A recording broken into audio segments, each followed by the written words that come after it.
Alors allons-y sur les derniers éléments sur le vocabulaire. Donc le vocabulaire,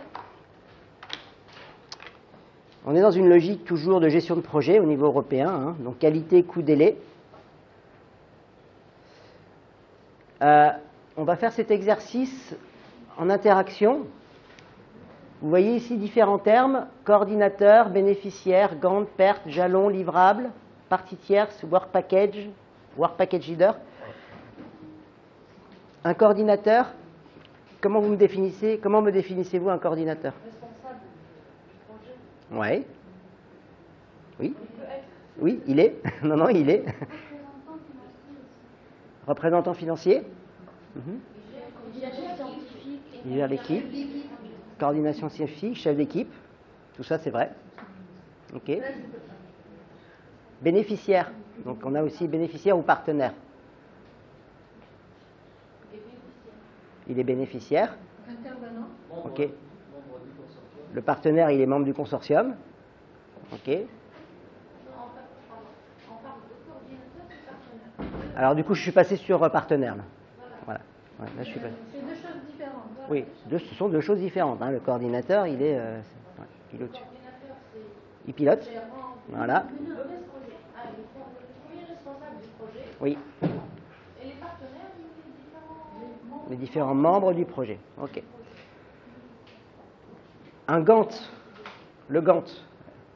Je pense. c'est un outil qualité. Un outil qualité qui permet de. Diagramme de Gantt, c'est ça? Oui.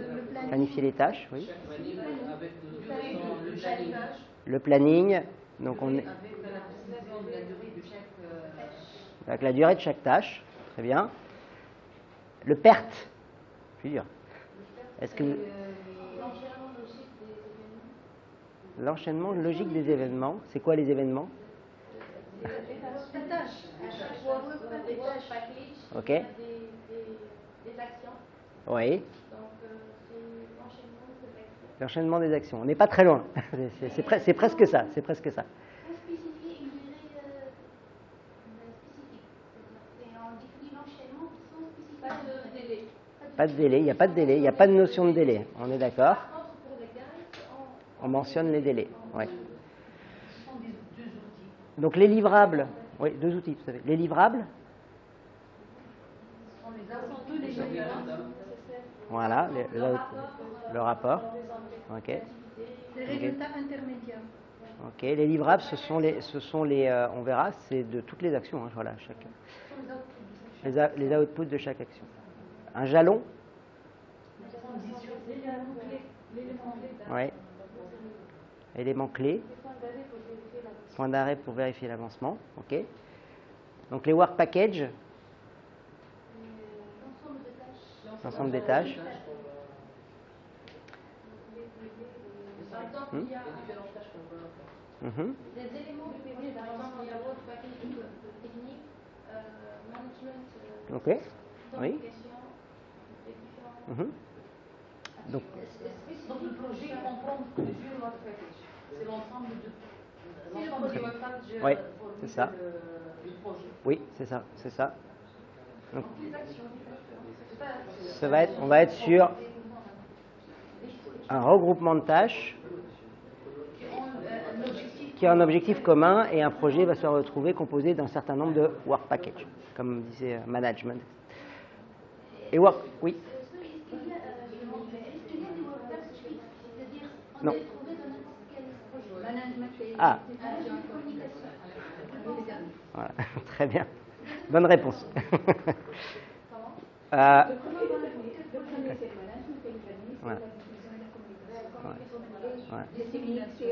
Ça dépend de la nature du projet où on va déposer. Non. Ah, oui. Il y a des projets qui sont destinés essentiellement pour la dissémination d'informations. Oui, bien sûr, mais oui. Mais même une CSA, vous avez, pour répondre à c'est ce que vous mentionnez, vous avez toujours un work package management et un work package dissémination et communication. Toujours. Et après, au milieu, on va être sur d'autres work packages plus spécifiques au projet. Donc le Work Package Leader, Work Package, on a un Work Package Leader. Voilà. Et après, vous allez retrouver aussi comme terme utilisé, on va parler de personne-moi, ou person month effort, l'effort en personne-moi. On dirait la tâche de chef, la durée où la personne, comment on va allouer une personne, combien de temps la personne elle va être impliquée dans le projet pour remplir une action bien déterminée. Et du coup, il manque, c'est ça, mais il vous manque un petit truc. En timing, oui. Là, la rémunération n'est pas là. En fait, on l'a. Une action, on a Oui. besoin d'une personne. Pendant un certain temps. C'est-à-dire que cette personne, elle a besoin d'un temps bien déterminé pour accomplir cette action-là. Et on va le compter en quoi? En jours, en semaines, en mois. Ici, on va le compter en mois. En mois. Donc ces termes, j'y reviens juste après, mais ce sont les termes qu'on utilise dans Horizon 2020. C'est la terminologie utilisée. Hein. Ah, partie tierce, pardon, je l'ai pas fait. Merci. Partie tierce. Tierce partie. Voilà, on est là-dessus. C'est des gens qui sont extérieurs au projet, mais qu'on va mobiliser pour différentes actions. Partie tierce, ça peut être un sous-traitant, par exemple. Partie tierce, comme on a parlé hier, par exemple, le groupe qui va essayer de la rédaction et le bon déroulement, par exemple. Gérer financièrement. Cabinet de conseil. Alors, le cabinet de conseil, s'il est partenaire, mais s'il est extérieur, sous-traitant ou partie tierce, il sera pas.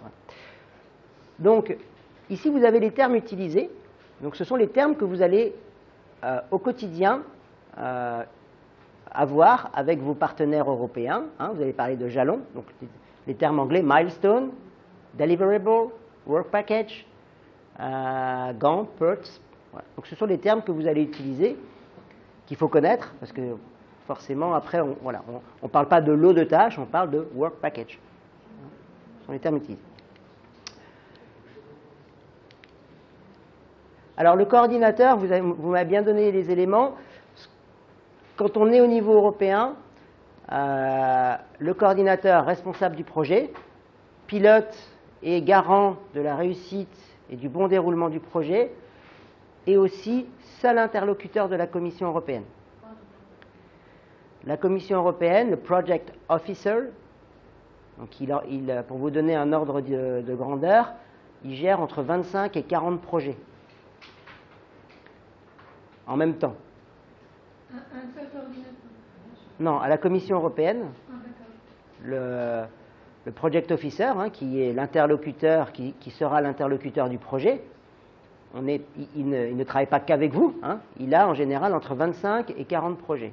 Des projets qui sont en négociation, qui n'ont pas démarré, et des projets qui sont terminés, le rapport final est remis et qui vont bientôt s'arrêter.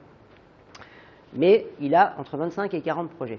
Donc, imaginez-vous, s'il se met à répondre à tous les partenaires de ces 25 ou 40 projets, ça veut dire en moyenne 10 partenaires par projet, il a entre 250 et 400 organismes qui vont l'appeler. Sachant qu'il n'est pas toujours, on va dire, à jour, ce qui est normal, sur un projet. Il faut qu'il se remette dedans, il faut qu'il se replonge. Il peut travailler sur un projet, si on l'appelle sur un autre projet et qu'on lui parle de quelque chose de très spécifique, il va avoir besoin d'un certain temps pour y répondre. Donc, le coordinateur est le seul interlocuteur du Project Officer. Les partenaires échangent avec le coordinateur remonte à la commission. Ça marche comme ça, comme ça. Si vous êtes partenaire, vous n'aurez pas ou très peu d'interaction avec la commission. Si vous en avez, si c'est vraiment légitime, voilà, mais la Commission européenne vous dira passez par votre coordinateur et c'est le coordinateur qui est mon interlocuteur.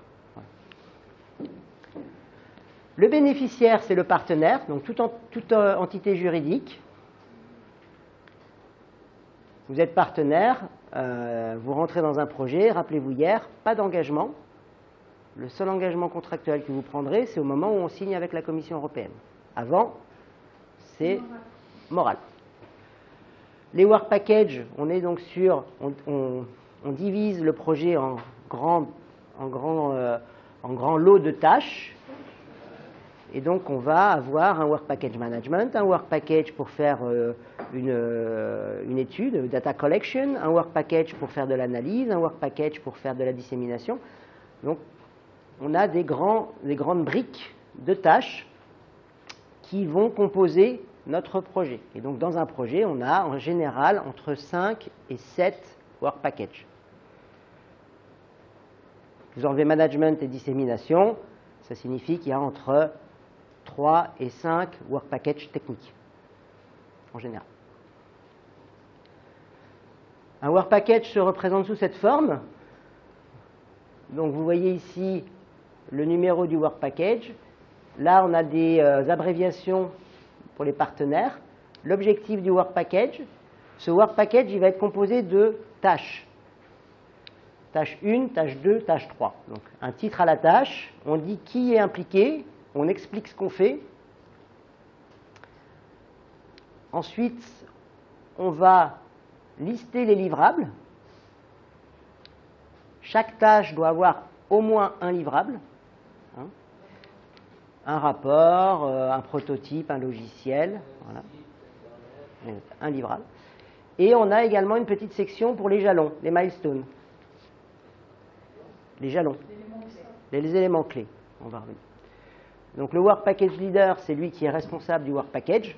Il est le garant du bon déroulement du Work Package. C'est lui qui va gérer la rédaction des rapports du Work Package. C'est le pilote, c'est le manager du Work Package.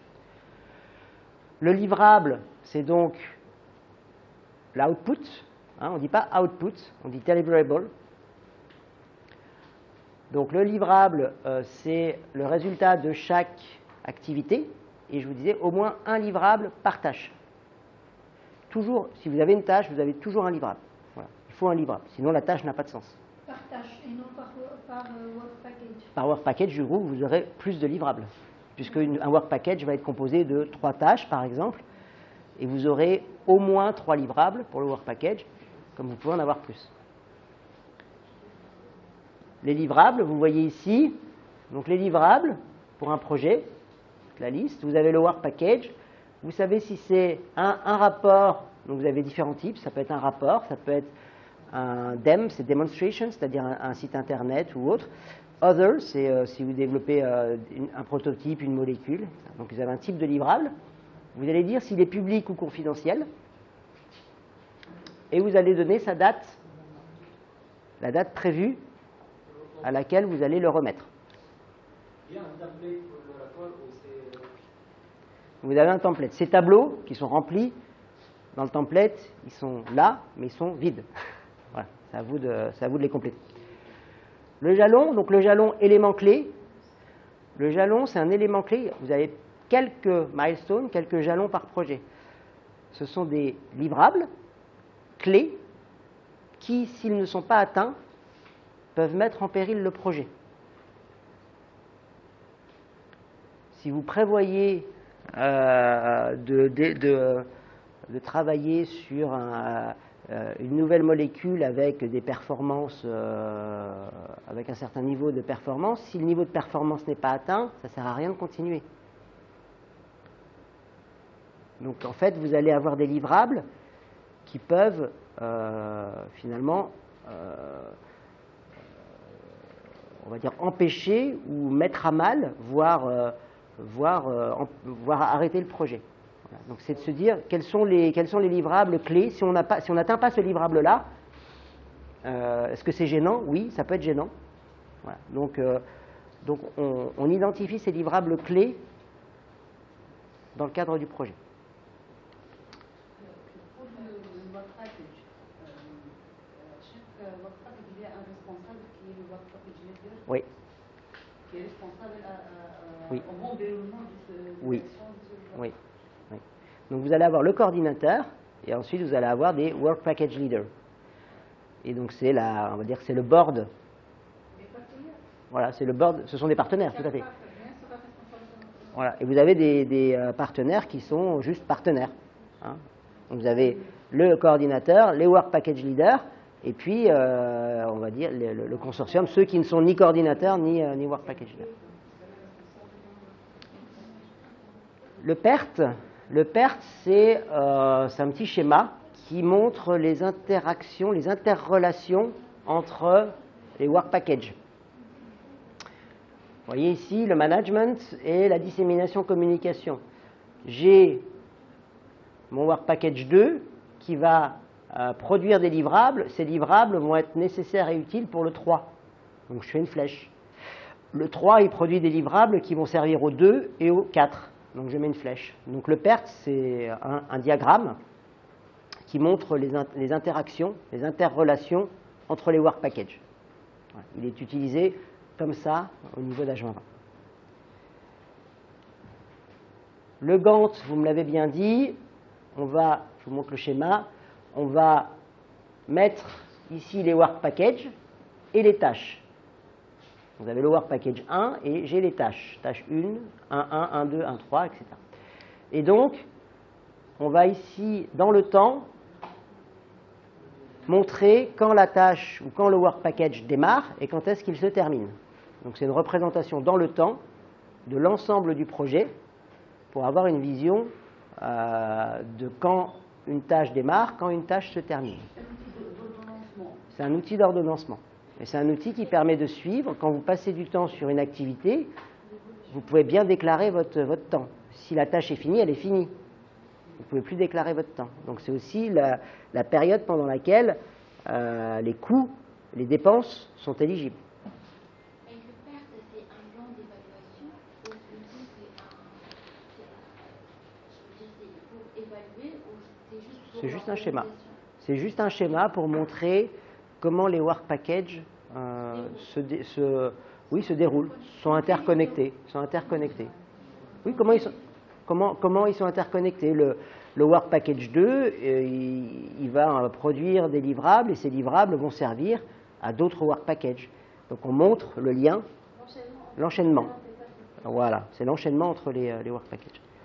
J'ai remarqué que dans le PERT, on n'a pas une limitation de temps. Par contre, dans le PERT, nous avons Oui, des qualités. tout à fait. Oui. Quelqu'un avait mentionné ça. Le PERT, pas d'aspect temporel. Mais le Gantt, il est basé sur le PERT. Le Gantt, non. Le Gantt est basé sur le PERT. Le Gantt reprend les Work Packages ici. Et vous allez montrer dans le temps quand est-ce qu'un Work Package démarre, quand est-ce qu'il termine, quand est-ce qu'une tâche démarre et quand est-ce qu'elle termine. Je veux dire, pour l'estimation du temps, on peut se baser sur les relations qui sont dans le PERT, non? Oui, disons que vous allez vous dire comment, en fait, le PERT vous montre les liens entre un Work Package et un autre. Donc là, je vais par exemple me dire, cette tâche se termine, ici je vais avoir un livrable, ce livrable-là va servir au Work Package 2. Et donc c'est là où on voit la flèche qu'on a dans le PERT qui part du Work Package 1 vers le Work Package 2. Voilà. Donc il y a une connexion. De la nature du projet, la nature de l'instrument, car je pense que chaque instrument a une durée bien déterminée. Par exemple, les livraisons, je crois Oui, bien. oui. Donc tu peux planifier selon le temps. Bien sûr. Pour la première année, pour la Oui. deuxième année, pour Oui, la troisième oui, année. tout à fait. Il y a d'autres pour 4 ans, il y a d'autres Oui. Donc tout dépend du projet, de Oui. la durée et de Oui, oui. ce que vous voulez faire. Oui. Oui. Donc vous adaptez votre Gantt, la durée du Gantt se cale sur la durée du projet. Hein, un projet ERC 5 ans, le Gantt il est sur 5 ans. Marie Curie, 3 ans. Voilà, Marie Curie 3 ans, 3 ans. Et partie tierce, donc là, on va être sur tous les acteurs non bénéficiaires de la subvention, pour résumer, mais qui vont avoir un rôle à jouer. Donc ça peut être un fournisseur, un prestataire, un partenaire international, mais qui n'a pas de subvention. En fait, tous ceux qui interviennent ou sont amenés ou peuvent intervenir dans le projet, mais ne perçoivent pas une subvention de la Commission européenne. On l'appelle tierce party, partie tierce.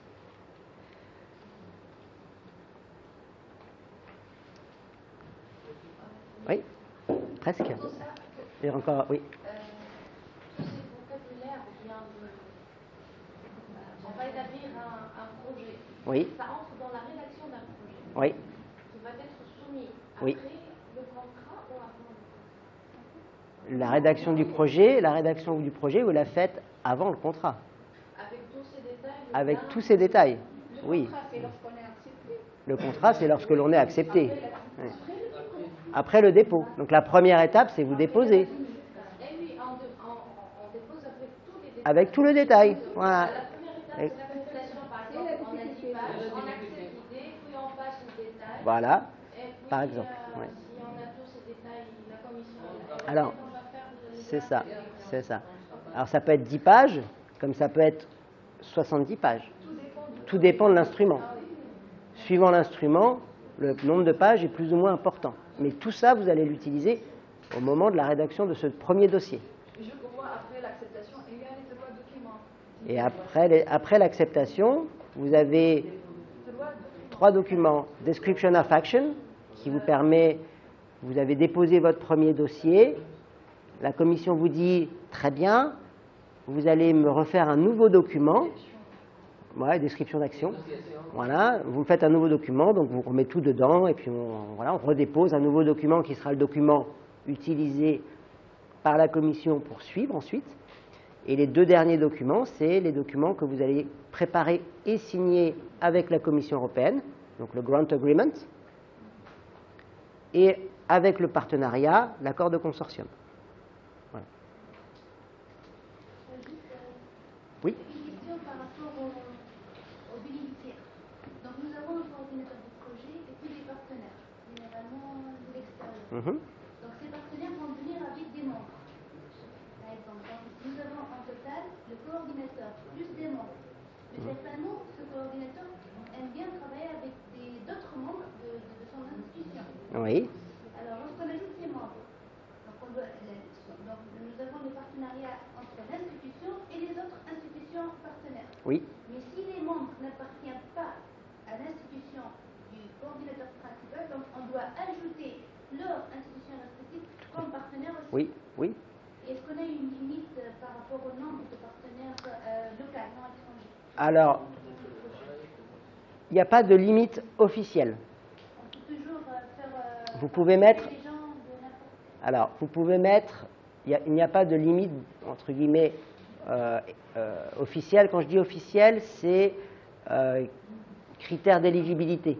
On ne va pas vous dire si vous mettez plus de 3 ou 4 partenaires d'un même pays dans le projet, la proposition devient inéligible. Vous pouvez mettre autant de partenaires du même pays.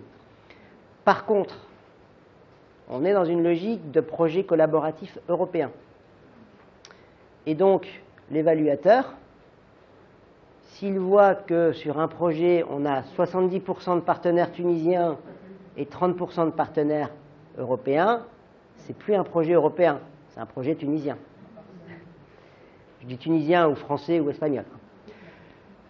Donc, on est plutôt sur des limites logiques, où on va dire, mettre maximum 3, 4, à 4 maximum, je veux dire, au-dessus de 4, ça commence à 4 partenaires d'un même pays, c'est déjà, voilà, on va dire que ça va être un premier seuil qu'on peut se fixer, 4 partenaires d'un même pays.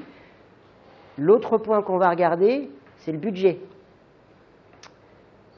Parce que si on a 4 partenaires d'un même pays, mais qui prennent 80% du budget, on revient dans la même logique. C'est que tout le budget va au même pays. Donc le budget, on va essayer de s'assurer, pareil, c'est une limite qu'on se fixe, qui n'est pas officielle, mais c'est une pratique pour ne pas donner, rappelez-vous ce que je vous disais hier, ne pas donner de la matière à l'évaluateur, parce qu'il va dire « Ah, trop de partenaires du même pays, j'aime pas. Ah, trop de budget pour le même pays. » Et donc, vous allez avoir plein de côtés négatifs qui vont ensuite vous être transmis dans l'évaluation. Donc, 4 partenaires, budget maximum 15% pour un pays. 15% du budget pour le même pays.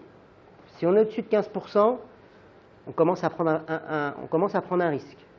On peut le faire. Mais si vous êtes 3 partenaires, là je suis sur des partenariats en général entre 6 et 15 partenaires. Mais si vous êtes 3 partenaires, forcément vous serez sur du 30, 30, 30. Oui. Les projets à 3 partenaires sont rares. Voilà, sont rares. Oui, sur Twinning. Sur Twinning, oui. Mais je parle de manière globale sur Horizon 2020. Si on regardera sur les bases, vous verrez, en général, il y a entre 6 et 15 partenaires, en général.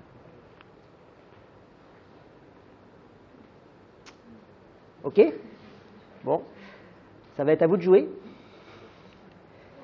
Ah, oui, dernier point. Donc, j'ai pas mis de slide, donc du coup, je vais le faire. Oui? Il n'aura pas le plus de budget. Le coordinateur, c'est lui qui va distribuer le budget.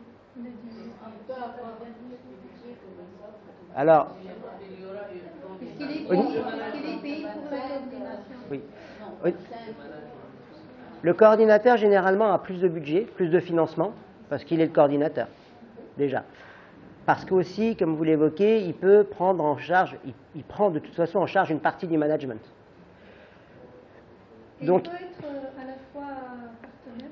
Alors, il est habituellement coordinateur et Work Package Leader. Voilà. Il a plus de financement, mais c'est légitime. Sur un projet, de nouveau en moyenne, je suis sur des moyennes, mais ça vous donne des tendances, on est sur 300 000 € de subvention en moyenne par partenaire. Quand vous avez un projet de 10 partenaires, ça signifie que vous avez 3 millions d'euros de financement. 300 000 par partenaire. C'est une moyenne. Le coordinateur, lui, peut avoir 500 000 et d'autres partenaires n'auront que 100 000. Voilà. Donc le coordinateur a un financement plus grand, mais en moyenne, on est sur une logique de 300 000 € par partenaire. C'est-à-dire le pourcentage du budget en fonction des actions qui sont nécessaires dans un package selon le code. Alors, comment est défini le budget, c'est ça? C'est suivant l'intensité de travail que vous allez faire dans le projet. Si vous passez beaucoup de temps, c'est votre salaire, plus le salaire des autres personnes de votre équipe, c'est le performance, voilà. C'est ça, plus les équipements, plus les frais de voyage, plus donc tout cumulé va donner votre budget, et c'est ce budget-là qui sera ensuite financé par la Commission européenne. Alors du coup, c'est une bonne transition. Person months, puisque j'ai pas mis la slide, je vous avais demandé person months effort. Quand vous allez calculer votre contribution à un projet, le projet est sur 3 ans, avec des work packages et avec des tâches. Vous allez estimer, au moment de la soumission du dossier, l'investissement que vous allez avoir dans le projet. L'investissement en termes de temps passé. Combien d'heures, de jours, de semaines, de mois vous allez passer sur le projet. Le calcul, il se fait en personnes-mois.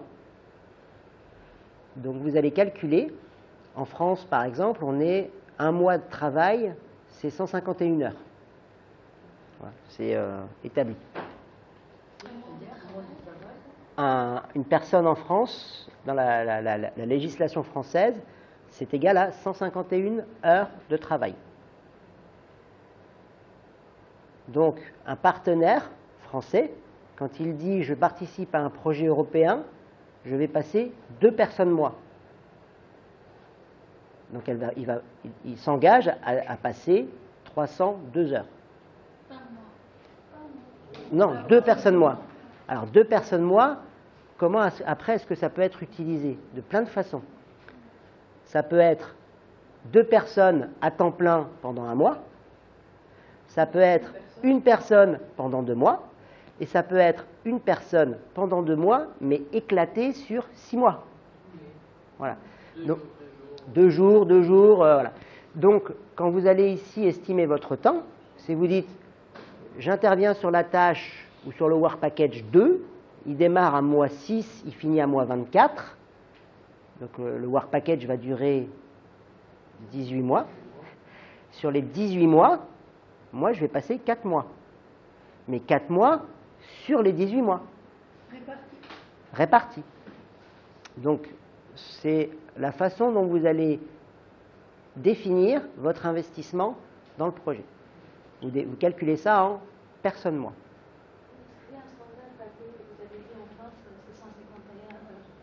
Oui. Alors, je vous pose la question. Combien d'heures? Combien? 40 heures par semaine. Donc 40. Donc, il faut demander à votre direction financière le nombre d'heures légales en Tunisie, combien, en fait, quand la rémunération est effectuée, elle est calculée en général à partir de... Oui, ça dépend. Voilà, ça dépend. Donc c'est pour ça qu'il faut se renseigner. Ouais. Donc vous allez. Les chercheurs, par exemple, les enseignants chercheurs, oui. Ils font des heures à l'université, oui. Seulement, alors que les chercheurs, ils travaillent... Oui, mais après vous avez un salaire. Votre salaire, il est calculé en fonction du temps que vous allez passer, que ce soit dans de la recherche ou soit en termes d'enseignement, etc. Donc, on peut le ramener à un nombre d'heures par mois. Voilà. Donc, en fait, il faut se renseigner auprès, généralement, sur les directions financières qui savent, ou les directions des ressources humaines, voilà, qui connaissent le nombre d'heures. Reste que pour vous, c'est vous dire, c'est 1 mois. Je vais travailler 1 mois. Après, que ce soit 146 heures ou 160, vous aurez besoin d'avoir cette information le jour où vous allez devoir justifier. Là, j'ai passé 3 heures, plus là, j'ai passé 5 heures, et hop, vous arrivez au total. Vous dites, c'est bon. Et pour le management, par exemple, il n'y a pas person mark. Pareil, sur tous les work packages, pour tous, oui. Vous définissez exactement le temps que vous allez passer sur l'activité. Parce que généralement, c'est full-time. Alors, vous pouvez avoir une personne full-time, mais dans ce cas-là, si elle est full-time sur 36 mois, on a 36 person months. Elle est full-time. C'est-à-dire qu'elle ne fait que ça. Voilà, elle ne fait vraiment que ça. Elle ne fait pas autre chose. Donc, vous définissez pour chaque work package le nombre de personnes mois que vous allez passer sur le work package. C'est bon? Alors, on va passer au quiz.